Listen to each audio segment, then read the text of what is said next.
சுரா சார், மகாராஷ்டிரால வந்து பிஜேபி தான் இப்போ முன்னிலை வகிக்கிறாங்கன்னே சொல்லலாம்.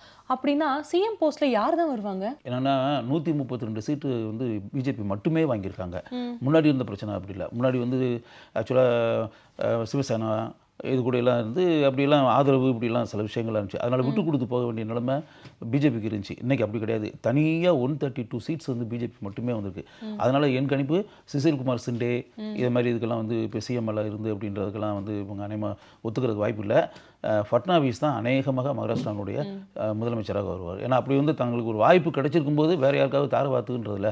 அது வந்து பிஜேபியினுடைய வரலாறுலேயே எந்த காலத்துலேயுமே கிடையாது. அது ஆக்சுவலாக வந்து ஒரு சின்ன சின்ன ஓட்டை கிடைச்சா கூட உள்ளே நுழைஞ்சு போய் குட்டி கலாட்டா பண்ணி அந்த இடத்துல போய் சீட்டில் போய் உட்கார்றது எப்படின்னு தான் பிஜேபி எப்போவுமே நினைப்பாங்களே தவிர, அவங்களுக்கே வந்து கையில் வந்து ஒரு பழம் கிடைச்சிருக்கு அப்படின்போது இந்த பழத்தை விட்டுட்டு வேற ஒரு ஆளை கொண்டு போய் உட்கார வச்சுன்ற ஒரு மேட்டர் இருக்குல்ல, அந்த காரியத்தை நிச்சயமாக பண்ண மாட்டாங்க. இதை வந்து ஷிண்டேயை பொறுத்தளவில் அந்த கட்சிக்கு துரோகம்ன்ற ஒரு மாதிரி இல்லை, சிவசேனாவுக்கு வந்து துரோகம் பண்ணிட்டு உத்தவ் தாக்கரேட்டிருந்து பிரிஞ்சு வந்து இப்படிப்பட்ட ஒரு காரியத்தை செய்ததற்காக இயற்கைனா இயற்கை, இல்லாட்டி கடவுள்னா கடவுள், எப்படி வேணாலும் எடுத்துக்கலாம். ஒருவேளை அவருக்கு சிஎம் போஸ்ட்டு மேக்ஸிமம் 99% கிடைக்கிறதுக்கு வாய்ப்பு இல்லை, கிடைக்காது.